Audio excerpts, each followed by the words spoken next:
Morning, everyone. Welcome to the Pittsburgh Water and Sewer Authority regular board meeting of August 25th, 2023. The board did meet in executive session.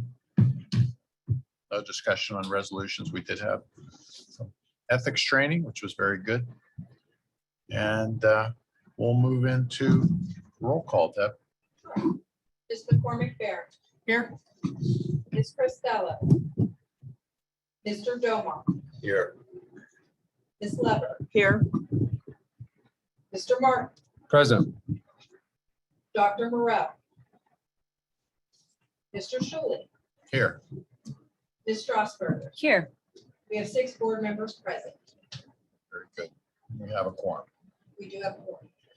Are there any speakers for public comment? No registered public comment today. All right. The first order of business here are the approval of the minutes of July 28th, 2023. May I have a motion? So moved. Is there a second? Second. Moved and second. Any discussion? All in favor of approving the minutes of July 28th, 2023, please indicate by saying aye. Aye. Are there any opposed? Any abstentions? All right, the minutes are approved. Confirmation of CEO approvals. All CEO approvals from the prior month are confirmed. And we'll move to reports and updates. Start with the finance department. Mr. Barca. Morning, Chair, members of the board. Happy Friday. Within the finance report, you will see that year-to-date receipts through July 31st, 2023 totaled $113.6 million, or about 55% of the total budget. This was led by PWSA's wastewater conveyance, stormwater, and discharges, which have experienced stronger than expected receipts through 2023. They totaled year-to-date $45.8 million as compared to $41.7 million that was budgeted. Water receipts through July 31st, 2023 totaled $65.8 million compared to the budgeted amount of $66.9 million, representing a difference of about $1.1 million. This under collection will continue to be monitored by the Department of Finance and is expected to reverse in the coming months as a result of the strong collection so far experienced in August. Total forecasted year-to-date year-end receipts, inclusive of the rate stabilization fund, are $209.5 million. This represents an increase of $2.8 million or 1.4% as compared to the budget. Year-to-date departmental operating expenditures are $61.4 million, which is about 53% of the total budget. $39.1 million in debt service costs have been paid year-to-date, which represents about 51% of the total budget.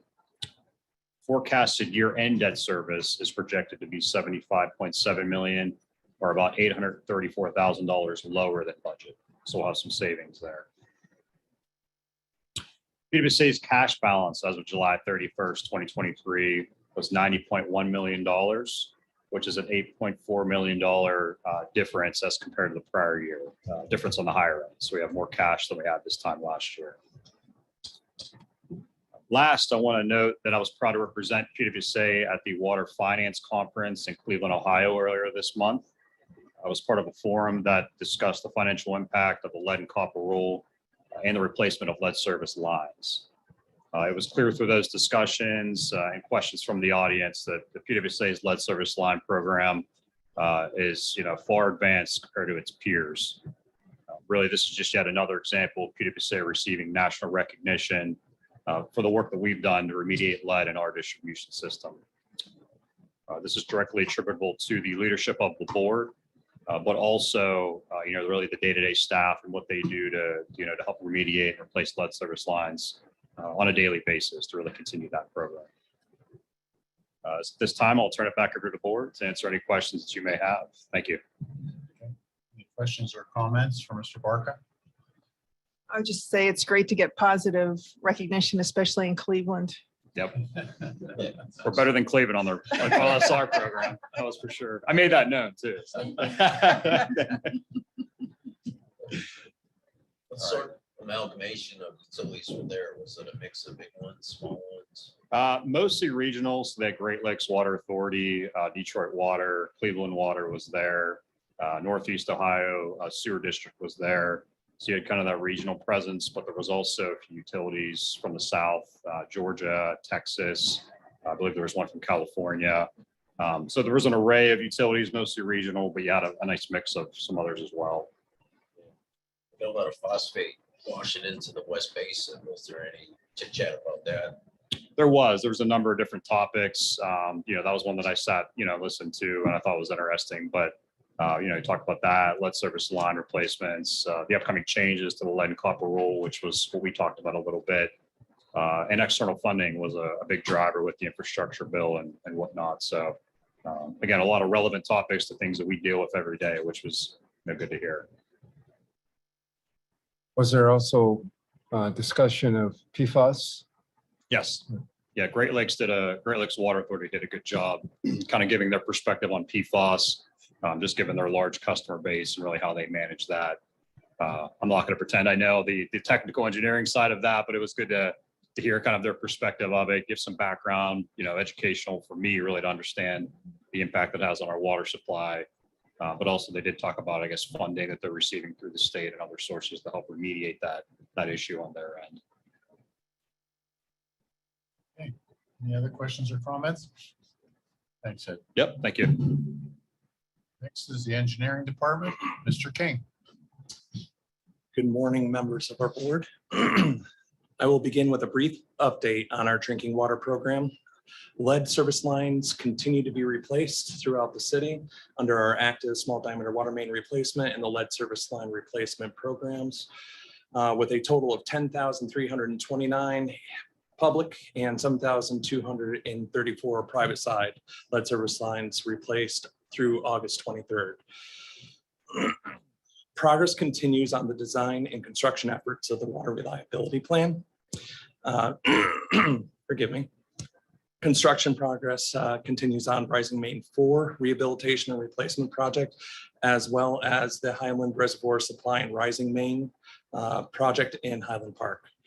The design and permitting efforts continue on our remaining water reliability plan projects. The Highland Reservoir Pump Station project is actively out for bid for the general electrical, HVAC, and plumbing contracts.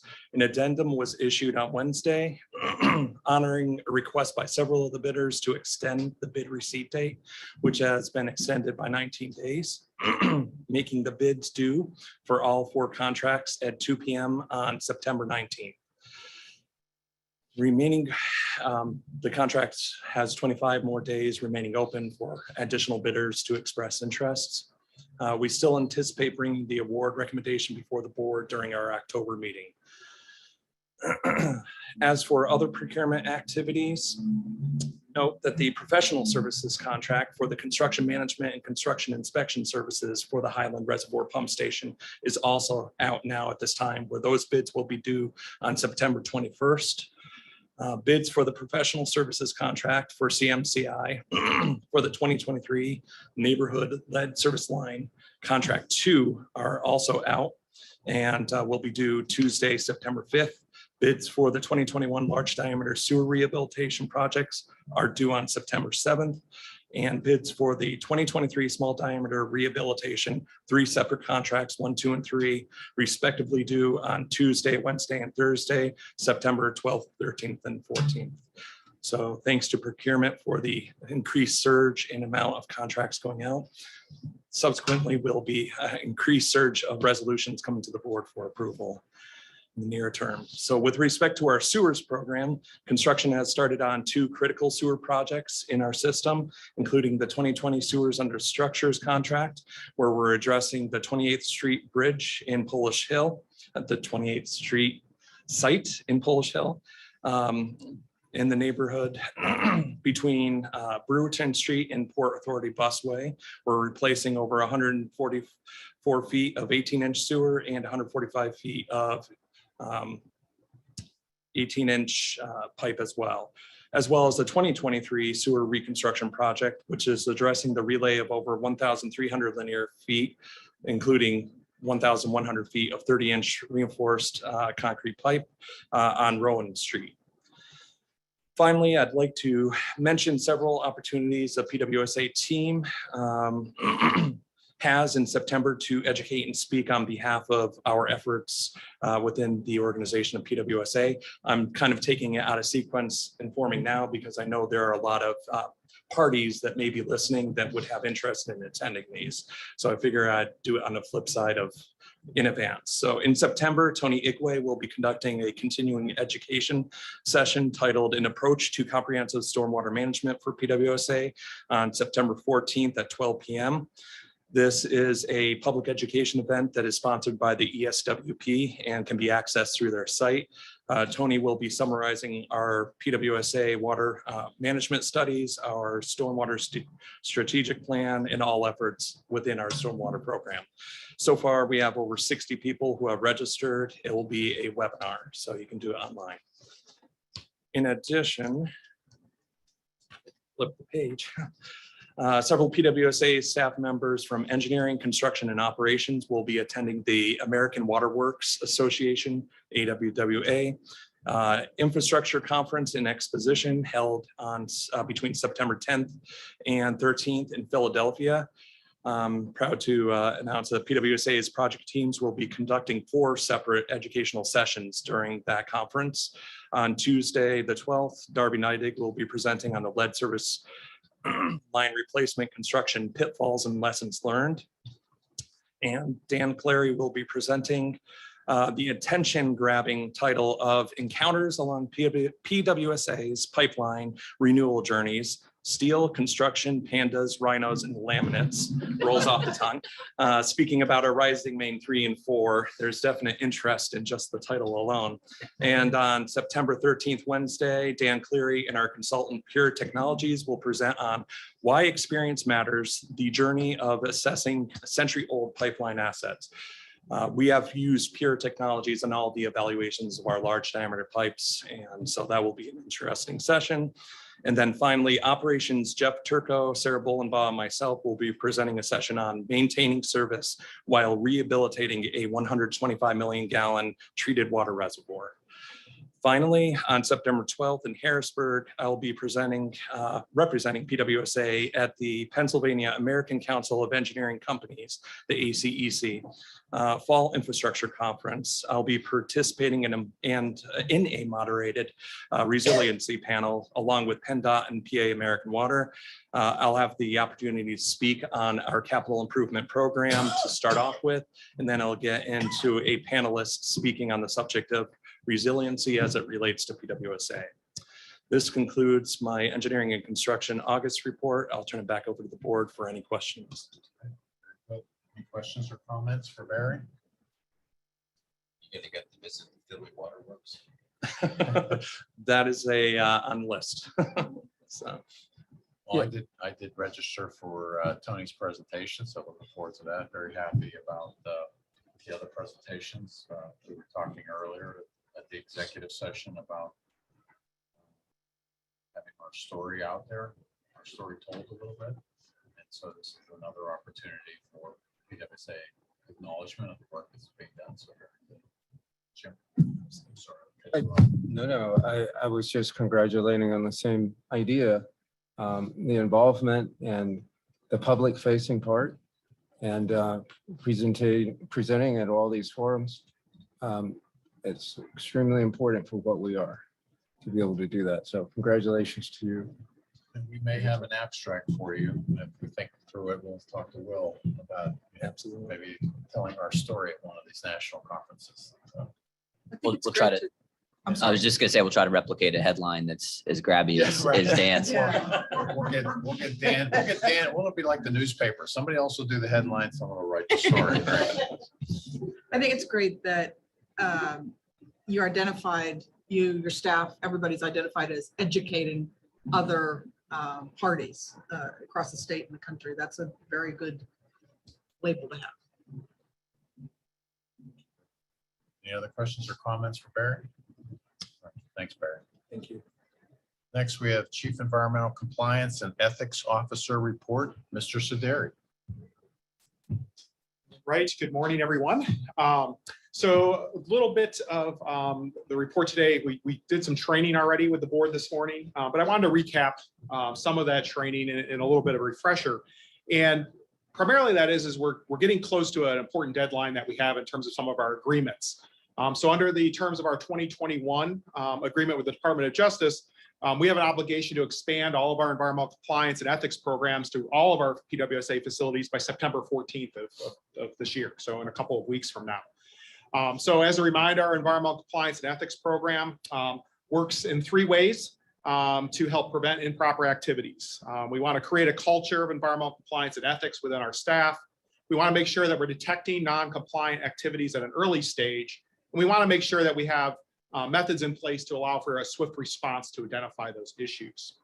We have 5 key components of our environmental compliance and ethics program. I've talked about them before, and I want to review them again here today and also provide a few updates on a couple of them. The first is our mission statement and core values, and this includes the core value of ethics and integrity, which along with stewardship, accountability, safety, and equity, incorporate our 5 core values.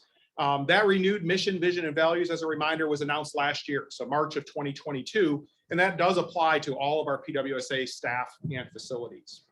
The second component is our organizational structure. This includes the development of the Environmental Compliance Department and the creation of the position that I currently hold as Chief Environmental Compliance and Ethics Officer, which has formally been in place since November of 2021. And I sit out at the water treatment plant, and that's been the case since March of 2021. Providing both upward reporting to our CEO as well as the board to keep you apprised of compliance and ethics matters, but also, and probably more importantly, I'm available to all of our staff and contractors as a resource and as a place to report any concerns that they may have regarding compliance and ethics matters. Third piece is our codes and policies. These include the development as well as the update and maintenance of our code of ethics and code of conduct, our non-retaliation policy, and our whistleblower policy and systems. Annually, we review these. Human Resources has a look at them, and we make them available to all of our staff as well as our contractors. We have annual policy acknowledgements. We have hard copies of them available in our break rooms, and we place them on our intranet site to make sure that everyone's both aware of them and has access to reference those codes and policies. Training is the next item. Our training efforts have also evolved here over the last couple of years. We've developed a learning management system, an online platform. We've put together several policies related to training and training programs for all of our staff. And we also conduct our compliance and ethics training for consultants, contractors, staff, as well as the board, which is what we've done today. An example of how we've used some of these then is our annual staff environmental compliance and ethics training, which we recently completed here in the last month. We had 100% of all of our staff completed that, 2nd year in a row, where we've gotten everybody. If you think about that, it's quite a task. We have folks in the field, we have folks working overnight shifts, weekends, and to be able to get all of those folks to take an hour out of their day to be able to go through that training is really an excellent achievement to make sure that everybody's engaged there. As part of this year's training, we implemented some questions. We wanted to take kind of the temperature or gauge people's understanding and involvement with our program. And I'm pleased to report that the vast majority of those that participated, typically greater than 90% of the respondents, were very positive on those. So demonstrating that I think we have staff that are engaged, they're aware of our compliance and ethics programs, but also aware of their responsibilities in terms of compliance and ethics within the organization. The final component of our environmental compliance and ethics program is our environmental compliance manual. The manual itself, we initially issued in April of 2021. And it was specifically and remains currently specifically for our water production facilities, for our water treatment plant. We're currently in the final stages of upgrading this manual. This is the last piece to hit that September 14th deadline to expand our program to all facilities. So this manual will capture all of our compliance obligations associated with our facilities, including water, wastewater, stormwater, chemical management, waste management, as well as air quality. So a lot of different areas that our manual will be touching on. I'd like to acknowledge here today some of the efforts that have been made by our managers and directors at our Brilliant Yard, Mission, Howard, as well as our warehouse, which is what we're expanding this manual out to cover. So those folks include BJ McFadden, Joe Toole, and Randy Bergia, John McCarthy, Jason Augie, and Bill Bennett have all participated and worked very closely with our compliance group to help roll out programs, get their staff engaged, do cleanups, and really make it possible for us to expand this compliance manual to reach out to all of these facilities. Happy to report here today that we are on schedule to finalize that document by September 14th. And as I said, this will complete the last step in our program expansion, complying with that DOJ agreement that we have. Of course, all of these are living documents that we have, and this is a living program. So after September 14th, it just doesn't stop there. We will continue to work through our staff training programs, continue performing internal inspections of all of our facilities, conducting third-party assessments, as well as continue to update the program. We want to make sure that our program meshes with our operations. It manages our resources to our best of our abilities, as well as continues to meet those compliance obligations that we have. So that's my report for today. I always end it all to make sure that everybody's aware, board, consultants, staff, that they can reach out to me with compliance and ethics concerns. Any questions on any of that today? Comments or questions for Mr. Saderi? I think that, well, I'm a firm believer that culture begins at the top. And I think that the environmental compliance program, as we discussed in the executive session, has come a long way from where we were years ago. And I attribute that to your leadership, Will, to the entire executive team, and to our staff for stepping up and appreciate that. Thank you very much. Yeah, thank you. All right, Will, we have the Chief Executive Officer's report. Thank you, Chair Shuley. Good morning, members of the board, members of the public, and those tuning in.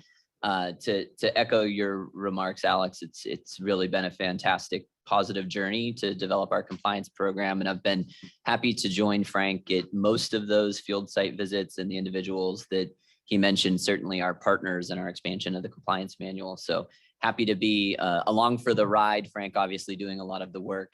But also want to give a shout out to our human resources team, and in particular, Marie McIntyre, who's worked with Frank and his team in developing the training materials. We have a learning management system in place that I think we've had for a little over a year now that's really allowed us to deliver dynamic training, interesting training to engage folks and allow us to get some feedback from those employees, some of that we shared with the board earlier today. Also want to just recognize the staff for getting out and representing PWSA, as was discussed sooner. Frank and I were at the National AWWA earlier in the year, and it was good for us to represent, but I'm just really pleased to see the folks doing the work, especially on these engineering projects, to get that exposure at the state and national level on the work that they're doing. And Alex, like you said, there's plenty more content in future presentations. So really proud of our team getting out there, as well as Ed representing us and telling our story, as well as seeing if we can learn any tricks to try to find some additional federal funding on the finance and funding side of things. I just briefly wanted to call your attention. You may have seen in a press release that we announced a program that has actually been ongoing for a little while within customer service. We are using an innovative product called Y Meadows to screen our emails that are sent to info@pgh2o.com. Last year, we received 25,000 such emails. And prior to us utilizing this tool, it required customer service staff to read them, dispatch them if needed, perhaps reply with an attachment or a form.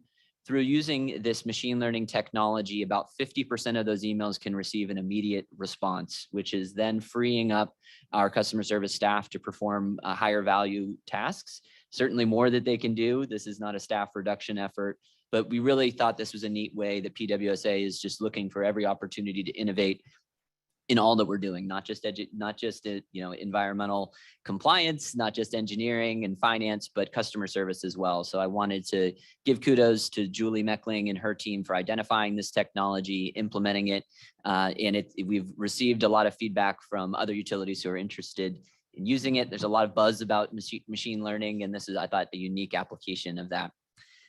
Last month, we did briefly mention that we were invited to host an event for Governor Shapiro, which was held the next day, late last month. The governor joined us, as well as a lot of regional and state and even federal representatives, to announce a workforce development initiative The site was a lead service line replacement location in the Esplin neighborhood.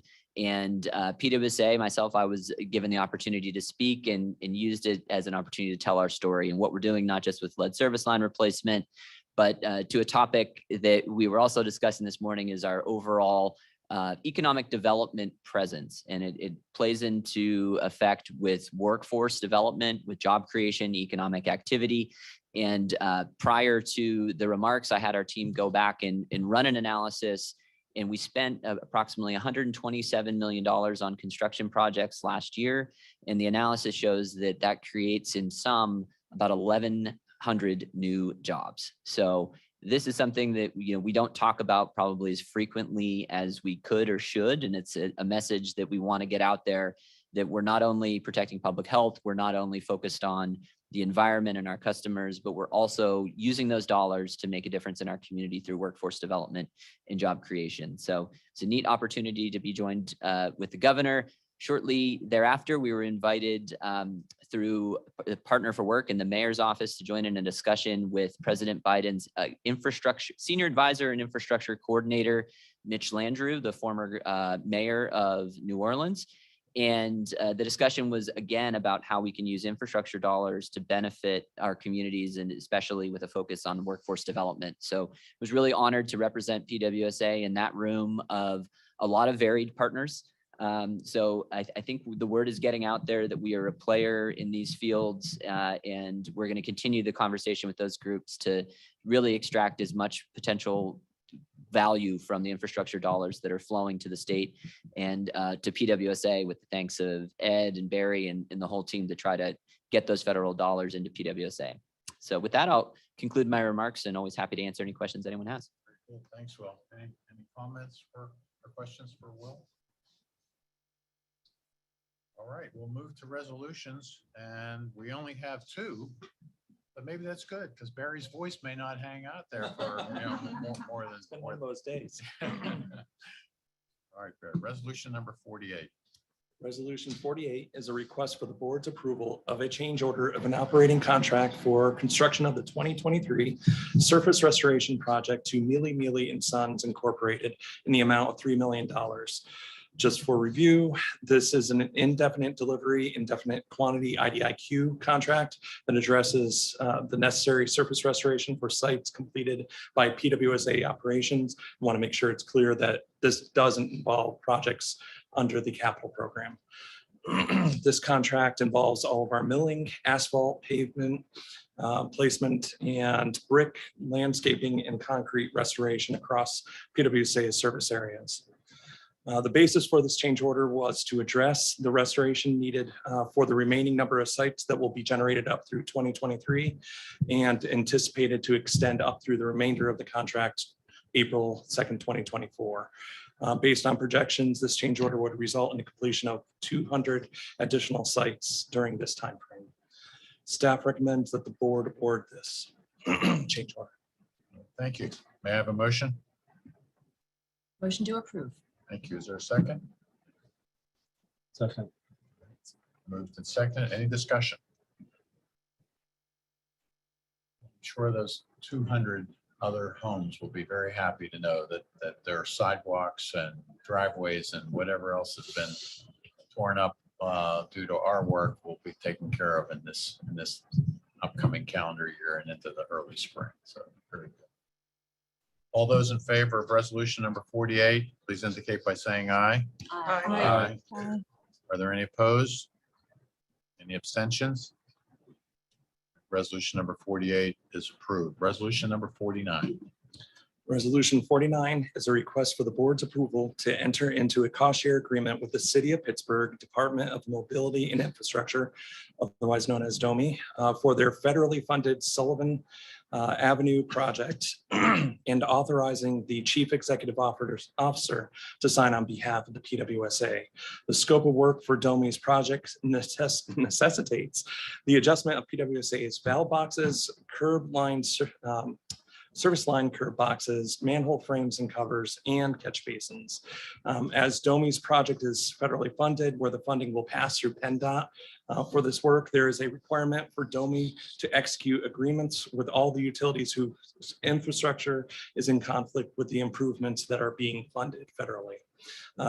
The federal requirements requires that all utilities be responsible for fully paying for their own utility adjustments and betterments. Staff recommends that the board approve this request. All right, very good. May I have a motion? So moved. Is there a second? Second. Moved and second, any discussion? All those in favor of resolution number 49, please indicate by saying aye. Aye. Aye. Are there any opposed? Any abstentions? Resolution number 49 is approved. Is there any other business to come before the authority this morning? Well, on behalf of the board, I'll wish everyone a happy Labor Day, speaking of workforce development. So I think that we owe a debt of gratitude to folks that work day in and day out, all of our white collar workers, blue collar workers, every worker in celebrating this Labor Day. So take a motion to adjourn. So moved. Is it second? All right, meeting is adjourned. Thank you.